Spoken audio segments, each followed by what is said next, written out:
Welcome to episode 3 of Cab Conversations.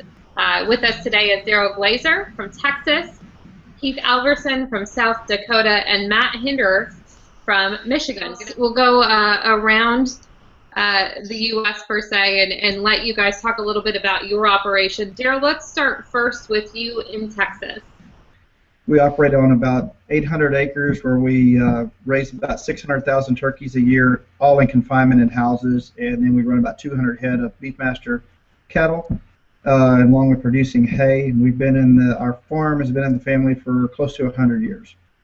Corn, soybean farmer. My wife and I operate here, and with the help of my dad and my uncle, and mostly corn in the operation is what we focus on. We've got a mix of dry land and irrigated fields. About a third of our acres are irrigated, and the balance would be dry land, about 80% corn each year. Sixth generation of my family that's farmed in the Chester area, and so that's something that I'm pretty proud of. We're a cash crop operation, corn, soybeans, and wheat. We're actually looking at more wheat ground as we progress into the future, because we're really got our yields going in that concern. So wheat's kind of the big topic around here lately. Matt, I know you're not in the field today. Tell us about how things are going for you guys.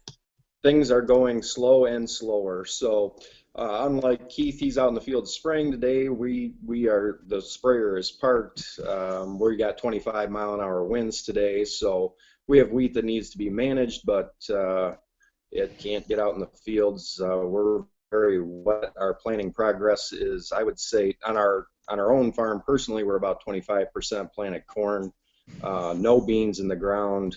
I would say beans are very limited right now. The state probably running around 10%, and that 25% corn is probably about average. And weather this week has not helped your cause in Michigan. Nope. We've been parked. We were able to plan. Our last day of planting was on the 3rd, so we've been parked for 9 days.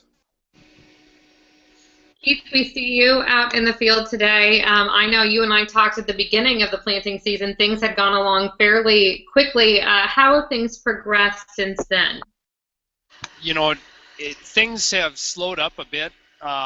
Everybody was in the fields extremely early here in South Dakota. Crop insurance comes off, crop insurance allows you to plant corn on April 10th. We had a lot of guys getting into the field at that time, which is extremely early. We didn't start until about the 25th of April.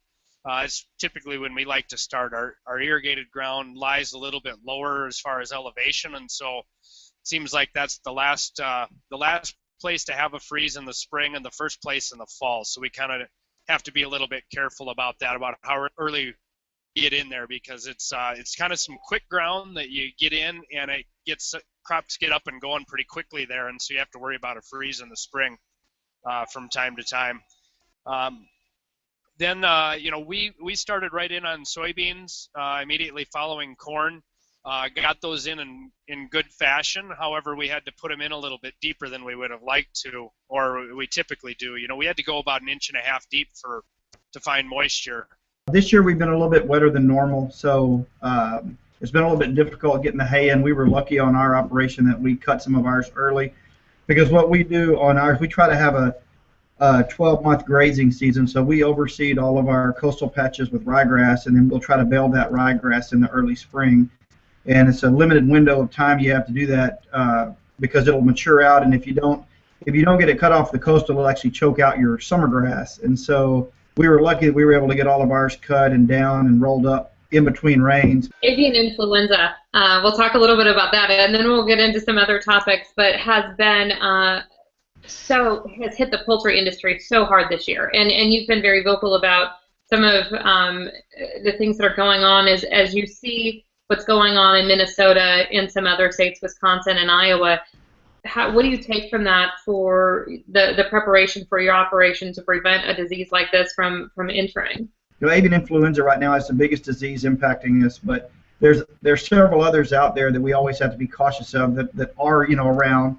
And so the number one thing we do is just try not to introduce anything into our poultry houses that would cause a problem. And so Like within our service personnel that come in from Cargill, they will not visit disease farms on the same day. They're going to come to our farm unless it's just a dire emergency. And then the less traffic, the better. But then ours, on a direct basis, would be at each one of our doors on every one of our barns. We have a foot bath, and we go in with rubber boots, and that's an iodine foot bath. So we're disinfecting every time we come in or leave the turkey house. So that's really the only thing that we really can do, is just be mindful of, where that disease is. We have to be careful because it's carried by waterfowl, and so right now we're not as much under the gun because most of the migration has already occurred. But when we go back into the fall, we'll have to watch when they migrate back, that we're very careful, because we do have ducks and geese that will land on our place, and we have to be very careful of not tracking anything that they may be carrying into our turkey houses.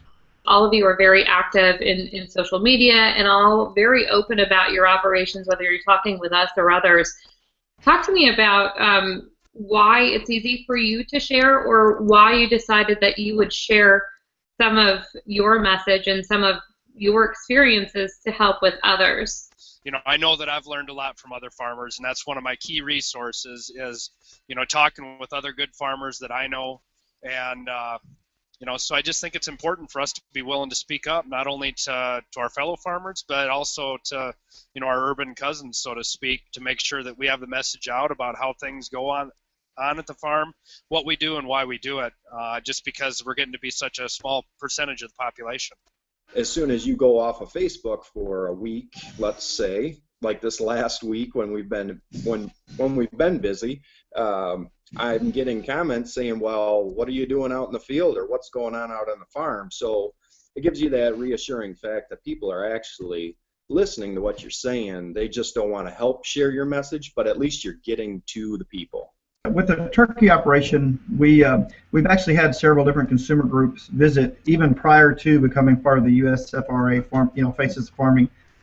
But the point of what we're doing there is trying to go out and educate people about what actually happens on farms and ranches, because as we have people that are multi-generations removed from having any connection to agriculture, all they really know, many people, all they really know is what they hear in the media, and sometimes that's not necessarily what really goes on. And so what we're doing is trying to help people understand what we actually do on a day-to-day basis.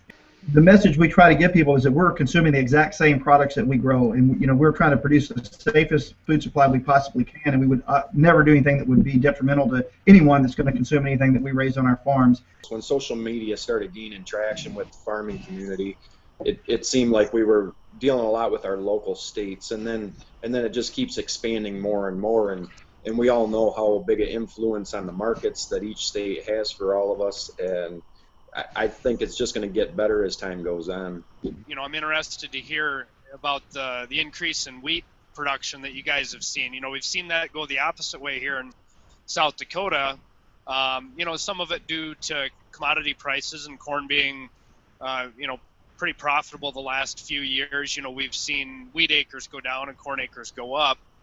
Seen a little bounce back this year, of course, but what are some of the things, or if you've got any secrets up your sleeve that are making it work out there your way? Well, I think that I don't want to speak for on facts here, but I don't know as though the number of acres are going up, but there's definitely an increased interest in the wheat. Our production is coming up due to a lot of research that has been going back onto the state.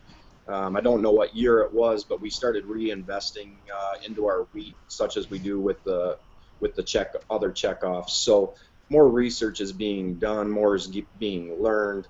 I think the whole concept of cover crops, wheat is playing a big role into that. So covers are gaining a lot of traction in Michigan. So as we move forward, wheat provides a great rotational opportunity to get cover crops worked in. So I think that's some of the big interest is the younger generations taking a bigger interest in cover crops.